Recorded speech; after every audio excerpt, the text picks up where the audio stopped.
you would actually, call an Uber to take you to a vertiport somewhere in the city or whatever to go get on your ride and go somewhere else. But there was one company that I saw called Pegasus that has created a flying car concept that they literally say, like, you can fly this into your garage. Like, it can transition with the push of a button, supposedly, between driving and flying. And so it would be like one person's personal car that they could have. The startup investment landscape is changing, and world-class companies are being built outside of Silicon Valley. We find them, talk with them, and discuss the upside of investing in them. Welcome to Upside. Woo!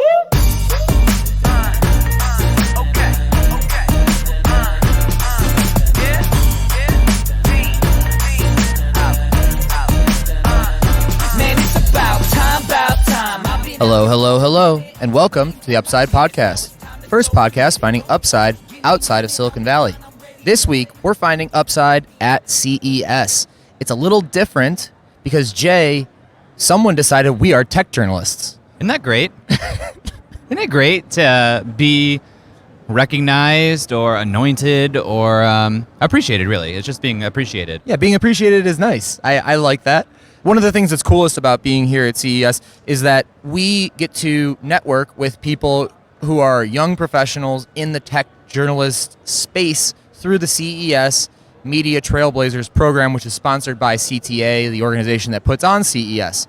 There are 19 of us running around CES this year, and a few of them decided they wanted to hop on the mics with us today. Yeah, we've reached the end of the show here. It's a wrap. We've walked around for several days between many exhibitions and showcase halls. We've seen a lot, and honestly, there's so much here that one person couldn't see it all. So instead of trying, we are going to bring in several more of those Trailblazers into this episode to play a little game of Pass the Mics and get a breakdown of what everyone thought about this year's show at CES 2020. We also want to hear a little bit about the future of tech journalism, what they're seeing in their careers, and give you guys a little bit of an insight into what tech media is like. So we hope you enjoy this little bit of a wrap-up from CES 2020 with the other Trailblazers. We'll let those Trailblazers introduce themselves on this recording, and we'll get into that right after this. Eric, let's pretend that you're going to take initiative and start a company. You following? Never done that. All right. Well, you helped start the Up company here, so a little concerned. Just kidding, Jay. Of course let's pretend. Let's go down your hypothetical path. And let's pretend that you are trying to find some of the most talented engineers to help you get that company started. How many engineers do you think you know? Not enough.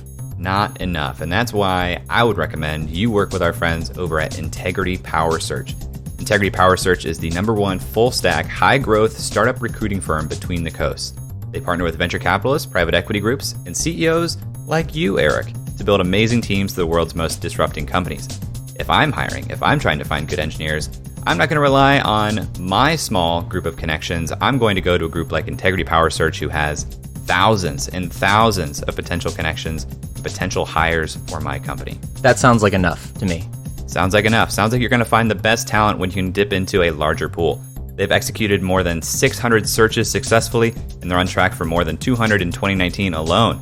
Their clients have collectively raised over $2.5 billion with a B, Eric, in venture capital funding and counting. So if you guys want to learn more about Integrity Power Search, go to upside.fm/integrity to get started with their team.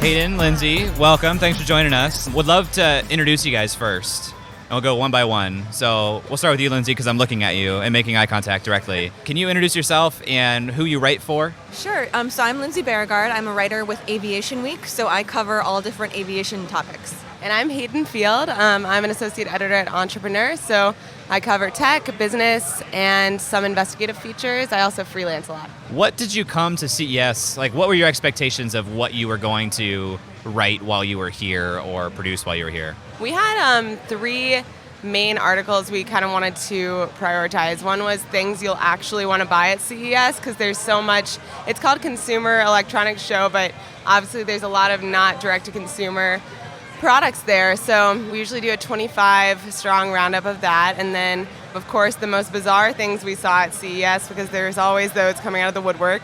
And then finally, the coolest startups we found, because it's Entrepreneur Magazine, so our audience really likes that. And then I also took over social media while I was here, so did a lot of interesting stories that way. How many ideas don't make the cut of those 3 articles? Ideas that I see on the show? I mean, walking around the show, I would say it was much easier to find things that didn't fit than things that did. First of all, it had to be a direct-to-consumer product. And second of all, it had to be something that you would actually want to buy. So that double whammy really ruled out a lot of stuff. But yeah, there's still a lot of great stuff this year. And thinking about the entrepreneur audience, it's just important to think about someone that is either just started or wants to start a business or is just kind of milling the idea around in their head. You know, I was obviously here to cover aviation topics, and what I came in for sure knowing that I wanted to cover was that there were a couple different companies that were going to be debuting flying taxi concepts. One was Bell, and they had a concept last year that they kind of made over for this year, so I wanted to cover that. And then Hyundai, which normally makes cars, was debuting their version of like a personal eVTOL electric vertical takeoff and landing vehicle. And so I definitely wanted to cover that. But then the other aspect of it that I was making sure that I wanted to do was kind of roaming the various show floor halls and just seeing all different kinds of technologies that were related to aviation or that could be used within different aspects of aviation. And there was a lot of cool stuff this year that I did not expect to find. I saw the Uber Hyundai chopper, which was like, imagine a helicopter-shaped thing, but that had like spokes off of it like a drone. Eric, am I describing that? Yeah, very poorly. Very poorly, but I think it gets the point across. What was the Bell flying taxi like? What was the form factor of that? I mean, so that one, it's a similar type of platform, I guess. You know, last year's when they had it was enormous. It was huge. It had 6 of those big rotors, you know, those big rotating duct fans on the side. And so they kind of scaled it down a little bit this year. It's got 4 instead of 6, and they made it all electric this year. And so kind of the model that they're looking at with that is for it to be a flying taxi, and they're also working with rideshare companies so that you could at some point in the future be able to call this flying taxi to come pick you up at a vertiport and take you where you want to go. Rotors is the right word. Rotors is the word I should have used. Yeah, that's a better word. Is there enough airspace? I'm so far away from the aviation industry that I don't even know how like the industry is thinking about this. Is there enough airspace and people to like manage things that are flying in that airspace to have any level of volume to see like, we see tons of taxis in the road. Are we going to see that many taxis in the sky, or what does that look like? Yeah, so that's actually one of the huge like talking point topics that's been going on about the whole urban air mobility thing. You know, obviously air traffic management is going to be huge if that really takes off, between, you know, all of the aircraft that are already flying and then drones and now flying taxis, urban air mobility vehicles. They're kind of trying to figure out with the FAA and different regulatory authorities how they're going to handle that. I don't think it's going to be like the Jetsons in the future where we're going to have a bazillion things flying through the air at the same time, but you never know. You know, a lot of these companies are saying that they want to be flying these things by like 2023, 2025, so I guess we'll see. And with air traffic control at the airports, we're still pretty far from that, right? Like, I feel like every time I'm at the airport, there's a delay because of air traffic control just from those however many planes. Sure. Yeah, I mean, I'm a little skeptical about it, I think, but, you know, there's a lot of very smart people working on it, so hopefully they're going to figure out the right way to handle it. I heard someone describe the flying car, you know, delay thing. You know, at some point someone predicted we'd have flying cars by the year 2000 or something, and people were like, where's my flying car? And someone was like, we could do the tech, but would you want your neighbor to have a flying car? And I was like, oh, that's a really good point. Like, I don't know. So, I mean, like a lot of these, the 2 big ones that I mentioned from Bell and Hyundai are both ones that kind of are more based on a model where, like, you would actually, you know, call an Uber to take you to a vertiport somewhere in the city or whatever to go get on your ride and go somewhere else. But there was one company that I saw called Pegasus that has created a flying car concept that they literally say, like, you can fly this into your garage. Like, it can transition with the push of a button, supposedly, between driving and flying. And so it would be like one person's personal car that they could have. So that would be the one you would need to worry about if you don't want your neighbor flying a car through the air right next to your house. Pegasus is such a great name for that company. Right, It reminds me of like the Hercules cartoon growing up when he just like hops on the horse, flies away.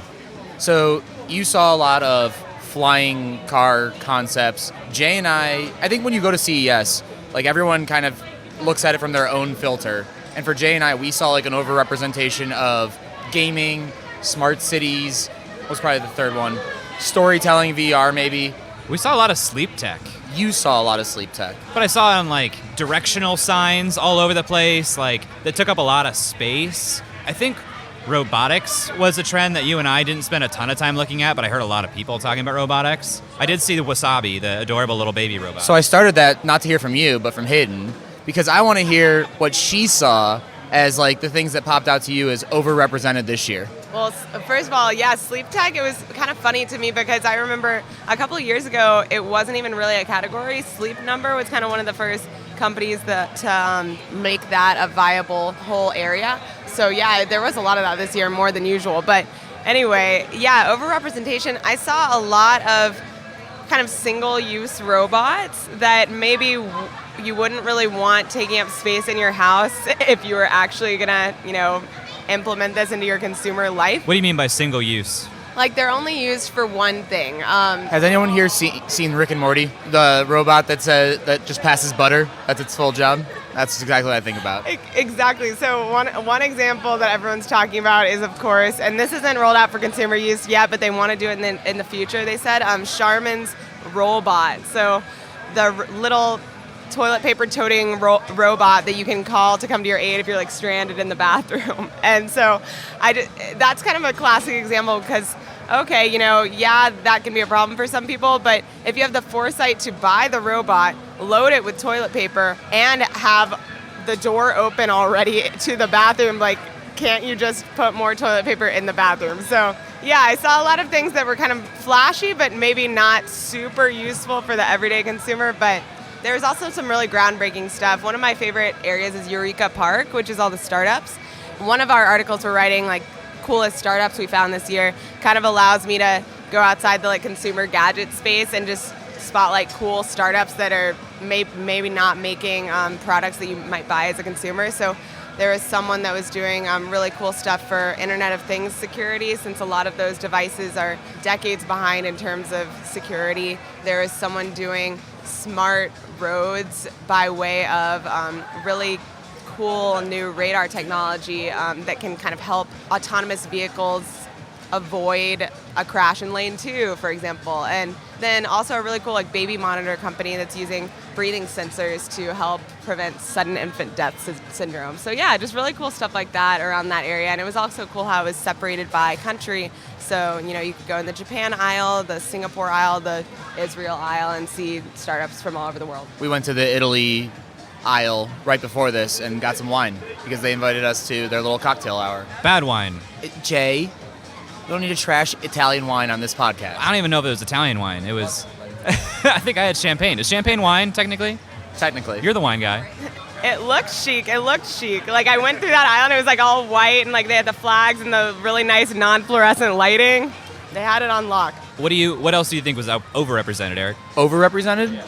VR, AR. I feel like every single hall had VR, AR something. Could be VR, AR gaming, VR, AR health, VR, AR whatever. And sometimes it didn't even feel like it was VR, AR. It just felt like, yes, this is a product and there's some very minuscule component that fits this trend that people have been talking about for what I feel like is 5 years and just has not come to fruition in terms of adoption yet. I'm thinking more about the robots side of things, and I don't think we saw an extensive showcase of those robots, but the ones we saw didn't really seem to have a practical use. All the little cute robots? Yeah, or we saw those very modular round things that were just dancing to music as vertical sticks. And it's okay, this is cool for this booth that you probably paid thousands and thousands of dollars for, but what for what? What is the end game here? So that I can set it to Milkshake by Keyless. Yeah. It was good. Did you guys see the creepy robot in the Japan aisle in Eureka Park that would just stare at you and blink and turn her head Erica? Did it look like one of those old arcade machines that was from the chest up that was a person? Yeah, and she could sense you and would turn her head to look at you and then just, yes, her. Oh my god. I tried to talk to her and it was nonsensical. She was saying very bizarre things about calculations. I said, "Hi, Erica," and she said, "Hi, my name's Erica," and I said, "I think we already established that," and she said, "The establishment is what calculates itself," and I said, "All right, goodbye." Yeah, it's interesting. I wonder like what's running that, because it didn't have like some sort of logic tree of when I hear something related to this, I'm going to go to this response. It was creating dynamic sentences on the fly that didn't really make sense. And that's interesting. Like I kind of wonder, if you're a company like that, what is your play in going to CES? Is it just trying to catch the eye of somebody who you think is going to want to take what you've built so far and build from it and partner with you on it? Because like there's no clear consumer use of that yet. I think you're right, and I think it's about being flashy and like getting your name out there and maybe finding an investor that will take it further. But you're right. I mean, I've seen so many robots this year that have names like that, and I keep thinking, like, when I have kids one day, I don't want them to have the same name as a robot. Like, what if your name was Alexa? Can you imagine? So, yeah, I just always think about that. Like, Erica, they all have women's names, and I'm like, well, we got to really be creative with names in the future. When you guys are walking around CES and you have your pre-planned places you want to go, but as you're walking around and you see other booths, what are the things that catch your eye to make you stop and look at that booth? I hate to say this because it makes me sound like a dumb baby, but like bright colors, things that, just looked really interesting. I mostly like tried to avoid ones that I knew weren't going to be useful for me, but there were certain ones that I actually stopped and listened to their spiel just because it looked kind of cool. For instance, there was one in Eureka Park that it was like a company that created a solution for bars and restaurants and like hotels to be able to, I guess, make the most out of single pour wine servings. And so it was like, bars have trouble, supposedly, according to this person, making money off of single pour wine, and like the machine that they had for it like came in a strange container. Like the wines came in a container rather than in a bottle, and you could just portion it out correctly. It was able to be programmed to like keep it at the correct temperature so that it wouldn't go bad, and like meter out the exact amount that you should get. So I guess no more generous pours from a bar if you're going to order wine, but bankrupt that startup. Yeah, exactly. As a bartender, they have like businesses that have been doing this kind of pour and spill management because it's such a loss for the business when bartenders are generous. They think, like, if you just think in terms of volume, but it's such a bummer as a bartender because it takes away like this point of customer service that you can give people. Like at your discretion, oh, it's your birthday, I'm going to give the person whose birthday it is a free shot. Like if you don't match up with the quota of what is measured before and after on the bottles, you could get penalized for that in some bars, which is crazy. How do you decide if something's bizarre as you're walking around? For me, it's kind of like, I was trying to figure out what to name this article. So most bizarre, weirdest, craziest. And I feel like the way I decided on bizarre was just things that you're just like, what? Like it makes you say that in your mind. So one of them was, of course, that toilet paper robot.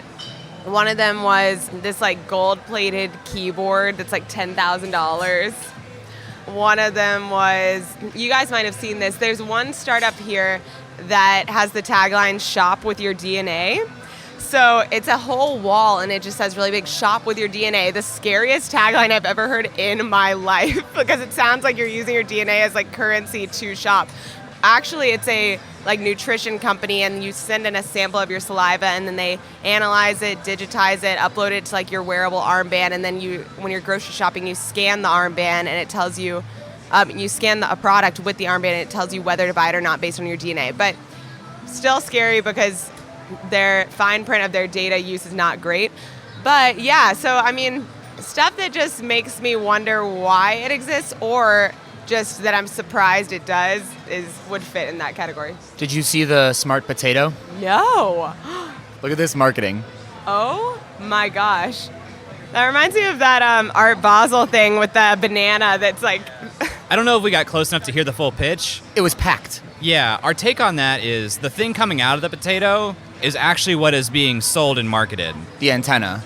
And that was just like superb booth design in a very crowded area in Eureka Park because that was the most popular booth there. So that was just like bizarre. That's bizarre. That made you stop and think. That is amazing. Were there any underwhelming aspects of CES or things that you came here expecting to see that you didn't see? This is up to you. This is open to you too, Eric. Have you guys ever heard Jay do an intro to Upside? Well, no, I was thinking like the free lunches in the press room were pretty underwhelming, but I don't know if that counts. Agreed, 100%. That's such a VIP problem. I know, right? Yeah, I mean, I guess I was hoping for, I mean, I haven't traversed like the entire thing yet, so maybe that I just haven't seen a lot of this, but I haven't seen a lot of really like revolutionary use of AI yet. And I've seen a lot of people using AI as a buzzword, kind of like you were saying with AR and VR. You know, they're just kind of throwing it around. And, you know, maybe there's a little bit of aspect of machine learning in their product, but it's really kind of just meant to be flashy, which I understand because you're trying to get someone's attention in a sea of different booths. But yeah, one of the only things I've seen so far that really was an interesting use of AI was neon. Did you guys see that? It's like shrouded in mystery before CES, and they have very thick black, like embossed business cards, so it tells you a lot. But it's a company that's making artificial humans, air quotes. So We did see that. yeah, it was really interesting, and their technology is like very complicated and it was hard for them to impart, but it was still cool to see, and they're doing something that at least is like I haven't seen before. None of their humans are out of shape. None of them are. There was a yoga teacher. I was like, wow, you know, if I need to do yoga, I'll start. Yeah, and they didn't, some of these booths, like that booth is a great example of you see the technology, don't know the consumer application of it. But I can kind of extrapolate some of that, right? You know, there are countries now that have TV anchors, China, I think, right, specifically, deployed a television anchor that is completely fabricated. So maybe there's stuff like that. Like, talk about taking people's jobs, like things where people are being conduits of information but don't have to creatively create that information. To deploy a very human-looking simulation, I can see that. I think one of the things that's underwhelming for me at CES is when you have, and I think this happens a lot, you have a product and then there's no like experience at that booth around a product. And products by themselves are just like inherently not interesting unless you can see that experience or experience that experience. And with so many people here, even the things that have experiences like the Delta exoskeleton, yeah, if you want to wait in line for 4.5 hours, then you can go like check it out. But I think that more booths could do a better job of like putting you in the place where you would be using their product and having that experience. I think you're absolutely right. Like, I saw a meditation device company today, and they definitely had room. They could have had like a little area for people to try it out.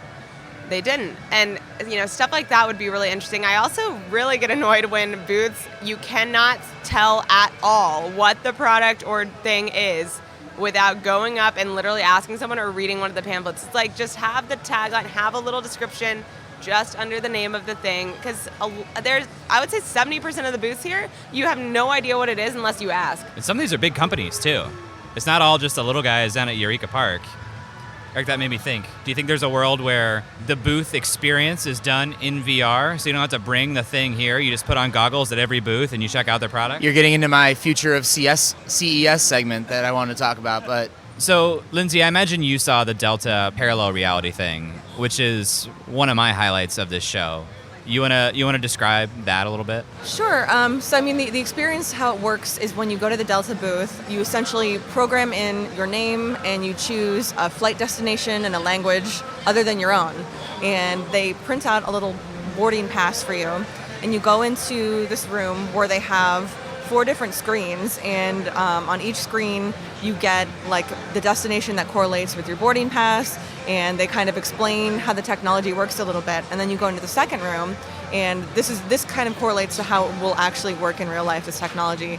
You scan your boarding pass, and there's one single screen monitor, so everybody who looks at that screen monitor with their boarding pass is seeing their own information. So essentially, you know, you could be standing next to somebody who is seeing something in Japanese, and then you're standing next to them and you're seeing your information in English about your flight to Tokyo, and they're seeing information about their flight to London, and it all shows up simultaneously. And you can be literally feet, if not inches, away from these same people, looking at the same display, seeing different information. This solves my problem I have with my fiance, which is we don't like the same type of movies, and eventually, if this becomes TV screen technology, she could put on Trolls and I can put on The Departed, and it'll all be good. Wow, Trolls, what a throwback. That sounds terrible. What? That sounds like 2 very individual experiences experienced together. Yeah.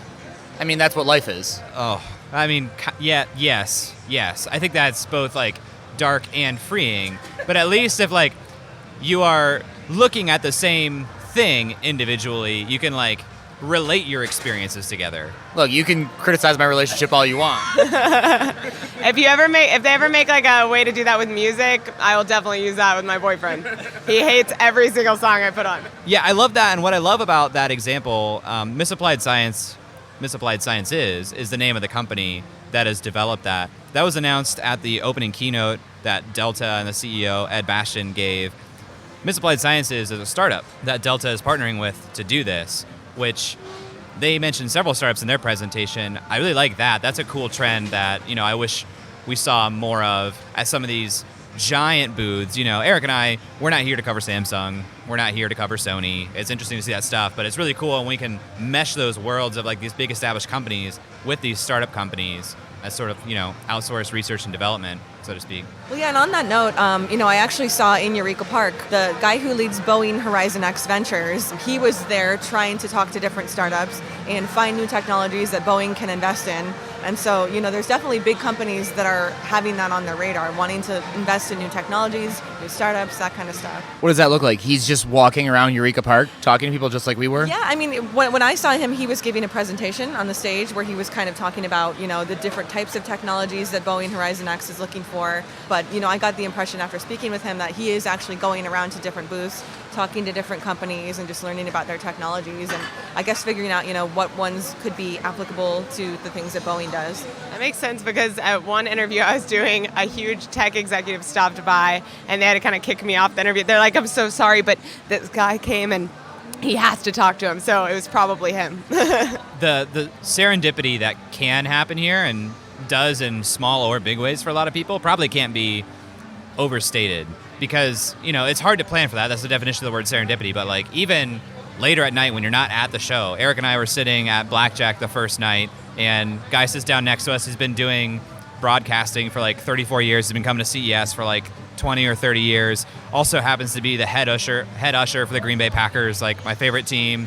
And then we saw him the next day just in the media room because he's here covering CES, and even meeting you guys. All this stuff is some of the value of these live events that you can't quite quantify or predict for that really makes the ticket price worth it sometimes. I think there's something to be said for having a group, though, to start. So Jay and I, when we first kind of noodled on the idea of Upside before it was even Upside or even anything close to it, we went up to Omaha for the Berkshire Hathaway conference with another podcast that had a group of people that gave you a baseline.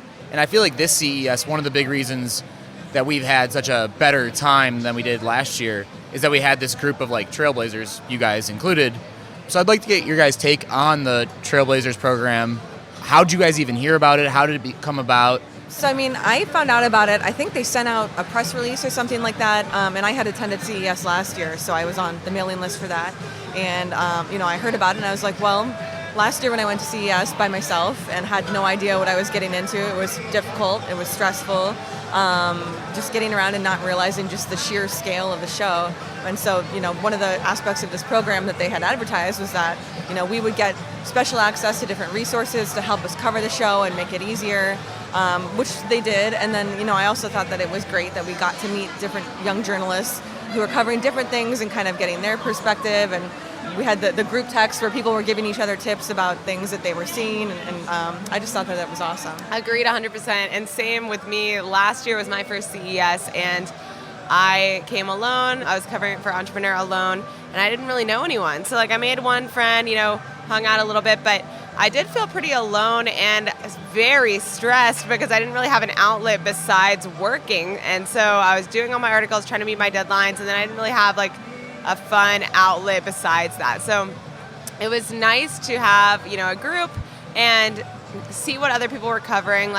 You with Aviation, Lindsay, it was really cool to see, the angle you were taking with the conference and the filter you had looking at it. So yeah, it was cool to see, people that I had followed their coverage, people that I met for the first time, and be able to see them walking around, give context to some of the things I was doing, get tips through our group conversation and stuff. And it was also nice that there weren't a lot of expectations with Trailblazers. It was just kind of, we're bringing you here talk to each other. That's it. There weren't that many stipulations. It was like all value add. Exactly. So it was just nice to have that kind of community and know that it was there if you needed it. If somebody's going to come to CES as media, what advice would you give them? I'm going to leave it that ambiguous. Oh my God. For starters, do not try to make appointments with companies at different convention halls within like 2 hours of each other, because the amount of time that it takes to get anywhere at CES, whether that's on foot, in traffic, between the different buildings, it takes way, way, way longer than you expect it to, and you will miss meetings, you will not make meetings. So be cognizant of that. Maybe just pick 1 or 2 halls right by each other in one day to hit, and then the next day go to different ones, because trying to cram it all in one day is just not going to happen. Completely agree. I made that mistake my first year. So yeah, just try to like pick one destination to go to each day, whether it's the convention center, Sands Expo, things like that. I would also say don't really make appointments with companies in general. Like the first time I came, I made a lot of appointments, and it kind of robs you of the ability to explore and walk around and find things. And if you're media, it's rare that someone will say no to you for an interview or for a quick conversation. And you don't really know how your week is going to look, what you're going to be working on at any given point, where you're going to be. So I would say unless it's like a big name company that is going to fill up quickly, just don't make appointments and just spend a lot of time walking around and discovering things on your own. I would also say keep in mind the time difference. If you're from New York and you're covering it for a New York publication, you're going to need to write early in the morning so that you can get in your stuff before all your coworkers leave for the day. And finally, comfortable shoes, water, and snacks. I cannot overstate, even if you're not a snacker, you have to bring a lot of snacks. This morning for breakfast, I literally had a banana and a granola bar that I brought with me, because a lot of the restaurants in Las Vegas are sit down, so you don't have a Chipotle. You can go grab a burrito and eat it on the go. Hayden, when we were walking around one of the showcases earlier in the show, people were asking for your card and you didn't have a card. People were asking Eric for his card. He didn't have a card, but he forgot his cards. I have Jay's cards in my back pocket. Did you forget your cards, or is that a strategy? I don't have business cards, but I also don't try to get them, because it's a great strategy as well. I feel like if I can be a people pleaser in on the fly situations like that. And so I think if I did have cards with me, I would give them out even if I wasn't interested in the company at all, which leads to more emails for me, and I already get 300 a day.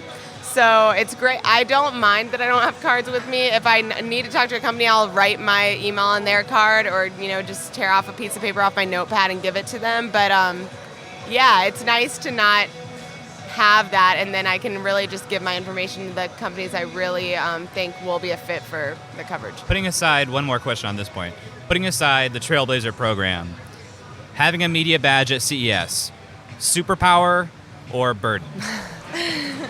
I mean, I will say this is kind of a dumb example, but for instance, this morning, I really, really, really wanted to get into the North Hall at the convention center right when the doors open to everybody to get out there, to run and get footage of the Hyundai flying taxi, because it had been mobbed all week long, and I could not get footage of this without 15 people walking in front of my camera.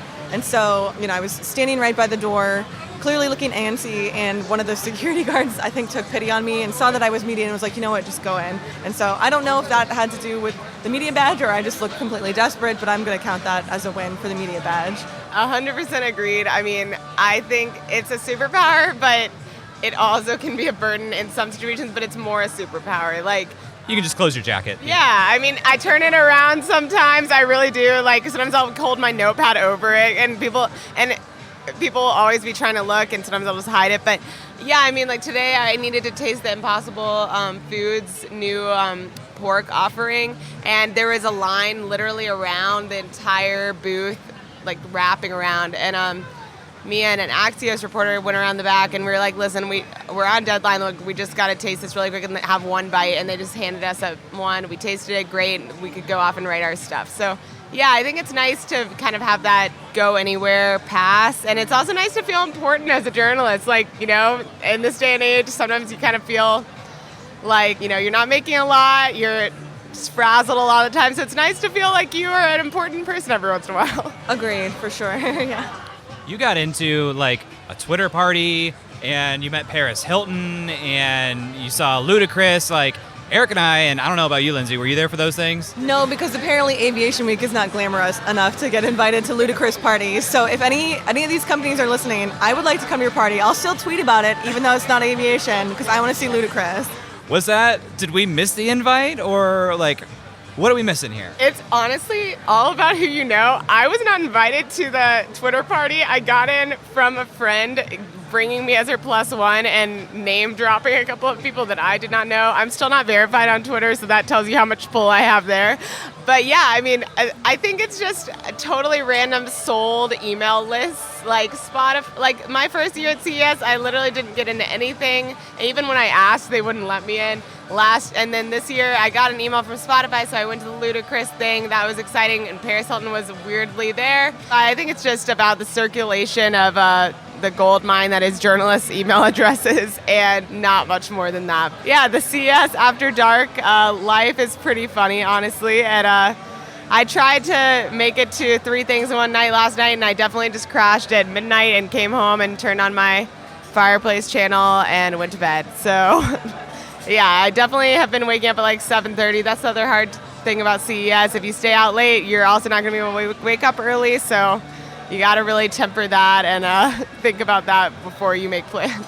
Good thing Vegas doesn't incentivize you to stay up late. Playing blackjack and losing all your money. Losing blackjack. Eric, how many emails do you get as media? Less than 300 a day. It's a lot. It's a lot. I've been marking a lot of them as red. Well, and I like the companies that will send you an email as though you had already been in a conversation with them. They're like, I'm just following up on the conversation we were having. I'm like, I never responded to you. Or they'll send you the Outlook meeting invite before even talking to you. The calendar invites, they're so aggressive. That's not how this works, dude. I saw an invite today on my calendar, and I was like, oh, I don't remember setting this up. And I realized it was just sent cold. So I was like, delete. If you guys were going to give advice to, I think we had 1,000 emails as of Monday that had come in just for CES specifically. I found they're all generic press releases, but what catches your eye as you go through those press releases to say, this actually is something interesting? I mean, for me, it's a little bit different because I'm covering a very small niche. I'm only covering aviation-related stuff. And so if I'm getting emails about, like, Internet of Things, diapers, or whatever, it's like, that's not relevant to me. And I wish that some of these companies would at least somewhat filter who they're sending this to, because a lot of the times I'm just going through and delete. And it's hard to sift through the noise to find things that are actually relevant. And, if companies actually look at the publication that you're working for and they have something that's relevant for what you're about to write about, and they send you like a somewhat personalized press release or a pitch or something like that, I'm way, way, way more likely to want to go swing by their booth and check it out and write about it. I'm surprised. This is our second year too, so everybody here is on our second year of CES in a row. Eric and I haven't done an especially great job of planning leading up to the event, other than like a couple days before. And I'm still impressed, the responsiveness, and actually like people have showed up to our broadcast hours to record on time, sometimes ahead of time, and I don't know that we've ever had anybody cancel, which is just so surprising to me for how big the show is itself. So again, if you're a journalist, like, you can set appointments, you can be choosy. It sounds like you can be choosy, you can set appointments, they'll come to you. It's a lot of power in the yellow stripe on your badge. What about you? What sticks out to you when someone sends you a press release? If you're going to be like, hey, PR friends, do this, don't do this. Definitely, the pretty obvious things are make it a little personalized. Don't put insert name here or insert compliment about their coverage here in brackets. Dear sir, comma, dear madam. No, it was dear sir, comma, dear lady. It was like they forgot to choose which one. I'm pretty sure I saw that. I loved your article about butter them up here. But yeah, I definitely think, and picking, not doing that weird small font that looks like it's, and it's like 1/3 the size of a normal email that looks like it's just a boilerplate press release. But yeah, I think it's about making the subject kind of like a headline that they would write. So you don't need to put the person's name in the subject line of the email, and you don't need to, I would say make it something that you would want to click on. So many emails I get are things that I'm pretty sure the person that sent it wouldn't want to click on if they were receiving it. So yeah, like a headline that they would write. It's pretty easy to, all publications are kind of similar in the headlines they write, but Business Insider writes really long ones, Entrepreneurs are shorter, or maybe 2 sentences. So yeah, just look at that, check out the type of headline they would write, and think of a good one. That's why some of the best PR people I've ever interacted with are former journalists. And then I would say bullet pointing the email, bolding certain things, even kind of formatting it in the format of a story can help, saying the blank about 3, characters in the story, or, why that company is different from its competitors that's the thing that's really going to drive it home. I talked to a headphone company today. I was like, well, how does this make you different from your competitors? That's another overrepresented thing here this year, headphones. But they literally couldn't tell me what set them really apart from brands that were similar to them. So, yeah. Do you guys think CES is going to be more or less important in 5 years? I think there are going to be a lot more things like CES. I feel like CES is not going to be the only big name tech conference in 5 years. And so maybe it'll be the original, so it'll be a little more important. But I also think there will be similar kind of events, maybe in different parts of the country. So you don't have to come all the way to Las Vegas. Maybe there's a New York one, maybe there's a Midwest one, a South one. So yeah, I think both more important and less important in that it's the original, but maybe it's not the only one anymore. Yeah, and I mean, I know it keeps growing every year and it keeps getting bigger and bigger. And I think at some point it's going to get so big that, people aren't, at least journalists, aren't going to be able to cover it successfully. So, I wouldn't want them to get to the point where it's just overblown and people don't want to come to it anymore. So, I don't know. I think, like you said, maybe there's opportunity for other events to get into that same space or to change up the format a little bit, whether it's regional versions of this, more segmented versions of this where they're only covering 1 or 2 of these different technology topics rather than everything. I have a future of CES thought here. Imagine, kind of to the point I was thinking about these virtual booths, imagine kind of perpetual virtual reality niche conferences like this, where you're not just seeing the products, but not only can you interact with somebody live who can show you the product, but other people who want to go see that, you have still this hallway effect, even if it is avatars. You don't have to fly 7 hours or 4 hours with a 3-hour layover to get here. You don't have to butt into everybody. Your avatars can walk through each other if they have to in this made-up physical space. I think that'd be cool, and I think you could make an argument to have several of those that are niche or are not niche. Since virtual reality, they can all be niche and essentially in the same place. If you swipe to the next conference, you just have this summit 1 week where it's all these niche conferences. You can go to all of them, you can go to some of them, and you can kind of, still meet people who care about that specific thing. Do you think that's 5 years out? I think it could be. Why not? I think that could be 2 years out, 1 year out. Because even though you wouldn't get the full effect of experiencing the product tactically, you can do 3D models of these things. We've had Seek on the show. Seek was at one of the showcases Hayden and I saw earlier this week. You can do a 3D model of something, walk through it. Facebook has the avatars in their Oculus. I think you could do that soon. The question is, what are the downstream implications of events like CES on cities like Las Vegas that thrive on big showcase events like that? Does that rule out any certain type of demographic who's coming to the show because it's inaccessible to get to VR? Does it increase it because it makes it more accessible to get into VR? I don't know. And there's probably going to be some entrenched interests who either really want that or really don't want that. That's so true. Future of CES, Eric, what are you thinking? I don't think it's going to be virtual reality in the next 5 to 20 years. It could be in the future. But I think that for CES to be successful, right now, what I've noticed from just everyone I've talked to about CES when they come here and you send them off with a little have fun and then it's always I never do. And I feel that kind of the sentiment around CES seems to be growing in a negative way. And I think it is aligned to the bigness of CES. So I think you're dead on with the segmentation of CES and doing it maybe over the course of a month and 4 separate weeks, kind of how South by has their 3 weeks. I think that's a much more sustainable model to get people really excited because the entire automotive industry and heavy machinery, and they would love to come for their week and just be the only show in town. And then 1 week maybe, because I think it all goes back to the idea that when this was founded, consumer electronics was so small. It wasn't a big thing. It didn't span everywhere. So you could have like a small, tight-knit group that all really cared about consumer electronics. And now I don't think you can, because consumer electronics is literally everywhere. Everything. Yeah, it's just like, I was talking to someone recently about how being a tech journalist is soon not going to be a thing. Tech is everything. So if you're a journalist, you write about tech. Same with this. Like, consumer electronics, everything is here, from Delta to Impossible Foods to, I mean, incredibly niche and also incredibly companies that you just really wouldn't connect with tech are here because they want to show that they're on the new frontier, that they're implementing tech. So I feel like, yeah, it's going to get so big that if, just like any bubble, it's eventually going to burst. All right. Any other... Actually, I just want to go around and hear some highlights. CES 2020 in the books. What do you think of as highlights for this show? Besides meeting Eric and Jay. Of course. Well, it's funny, you mentioned avatars just a minute ago, and I don't know if you guys got over to the North Hall where they have all of like the automotive tech, but Mercedes-Benz debuted a concept car based on Avatar, like the movie Avatar, that apparently has no steering wheel and can drive sideways. So I thought that that was very strange, and I don't know why that exists, but I thought that it was interesting.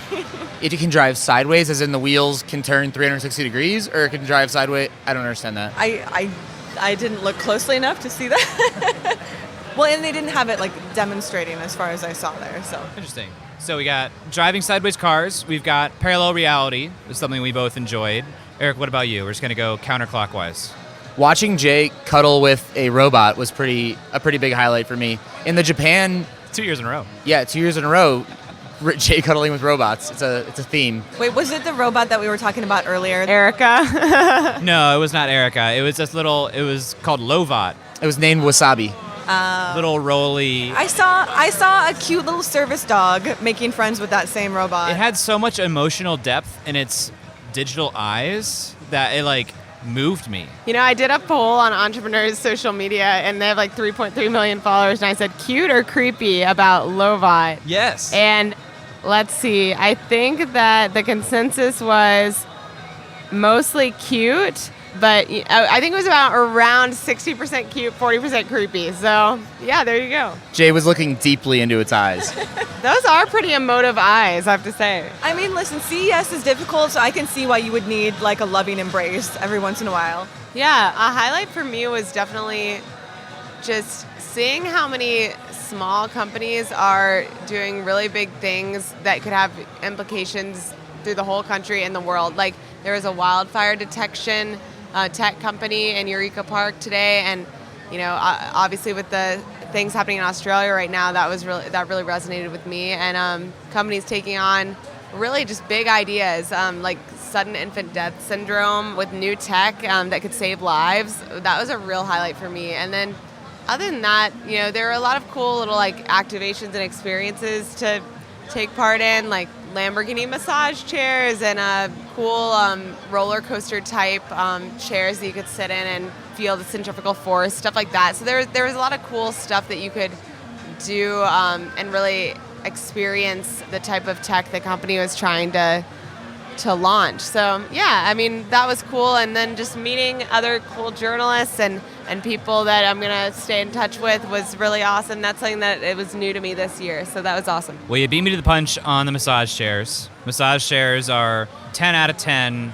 One of my favorite things about CES. There's a lot of massage chairs too. Was the Lamborghini one here this year? Yes. I did see some others, but Lamborghini really stole the show with that. I really liked how many subject areas we got to span, Eric, from esports, both on the infrastructure side and the team side. We talked to an author who did storytelling. We talked to a guy about 5G connectivity, which was a blind spot for me. We talked to a woman who invests in both like social impact businesses or impact businesses, but that are highly scalable growth companies. A lot of really, really smart people here that it'd just be hard to meet, and especially not in the amount of time that we spent here. So yeah, a lot of highlights for me too. Ooh, one more product that we saw late today. Something called Last Game Board. LastGameBoard.com. It's Wow, the plug. You even threw the website out there. and I am not incentivized to do this at all, but it is like a touch screen. It's totally square, and it can house and support potentially infinite games that people develop or put on the platform. So instead of having a game in a box with a board and pieces, you have one game board that's a touch screen that digitally loads up any game you want to play. They can like snap together and play across multiple games. It's awesome. You can play Settlers of Catan on that.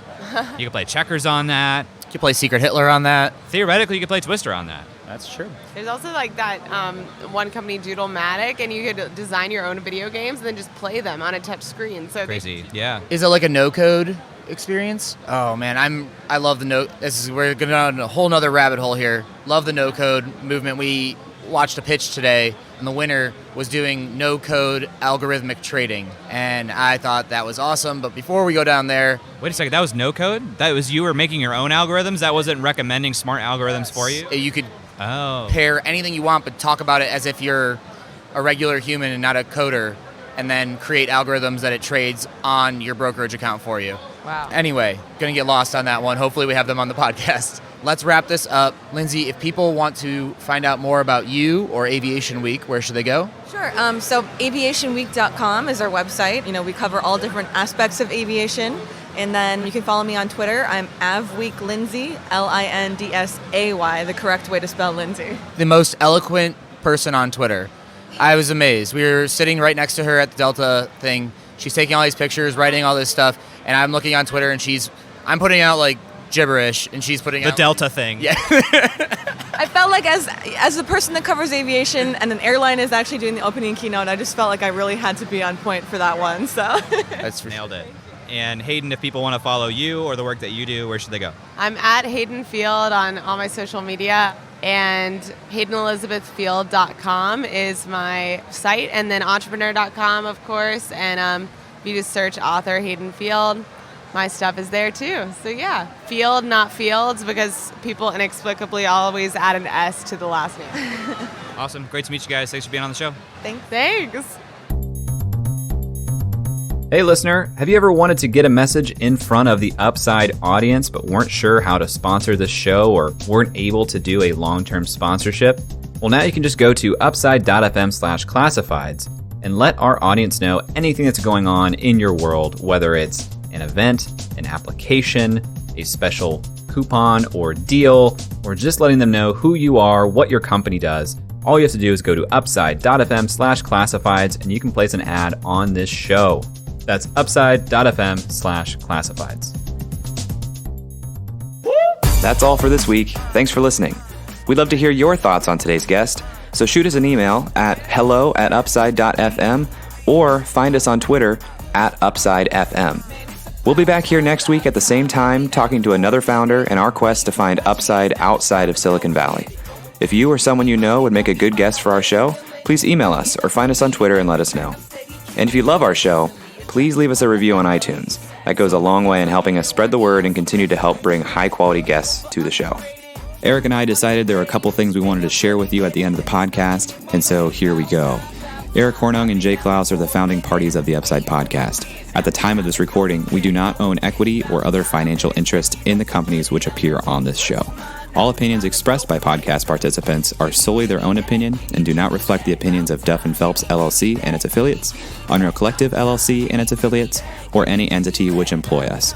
This podcast is for informational purposes only and should not be relied upon as a basis for investment decisions. We have not considered your specific financial situation nor provided any investment advice on this show. Thanks for listening, and we'll talk to you next week. Never mind. Bro, that can't be matched. I'm lighting it on fire. Used to run victory laps, and still I'm not even tired. It's all about the timing, yeah, that's what they say. Well, I'ma keep on